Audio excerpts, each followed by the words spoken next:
मी आपला मीडियामध्ये पण आहे, महाराष्ट्राचा आरसा न्यूज माझा चॅनल आहे. संदेश मी बघतो तुम्हाला जी मीडियामध्ये तुम्ही भरपूर वारकऱ्यांशी संवाद पण साधताय आणि खूप आनंदमय वातावरण एकदम ताजं करता तुम्ही आणि वर्षानुवर्ष करता मी बघतोय तुम्हाला. काय वाटतं तुम्हाला वारकऱ्यांशी संवाद साधताना? भरून पावतो आणि वारी करत असताना वारकऱ्यांशी संवाद साधत असताना मला नेहमी असं वाटतं की काहीतरी आई वडिलांची पुण्याई आहे, आशीर्वाद आहे, म्हणून वारी करायला मिळते.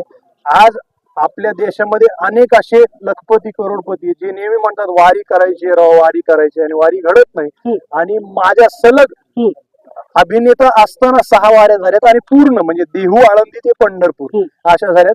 अजून काय पाहिजे माऊली? आणि मी नेहमी म्हणतो की वारी कशासाठी करायला पाहिजे?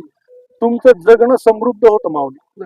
तुम्हाला कळतच की आपल्या आयुष्यातल्या जखमा ह्या जखमा नाहीच आहेत. बरोबर, नाहीच आहेत. बरोबर, एवढी दुःख हे असताना सुद्धा ह्यांच्या चेहऱ्यावर हसू आहे. बरोबर, आणि आपल्याला सगळं असताना आपल्या चेहऱ्यावर हसू का येत नाही? बरोबर. हा मोठा प्रश्न आहे. त्याच्यामुळे आपण जे भगवंताने आयुष्य दिलेले पांडुरंगाने ते त्याच्याकडे एवढंच म्हणलं पाहिजे की मनुष्य जन्म दिलास आणि वारी घडतीये, अजून काही नको. तुम्ही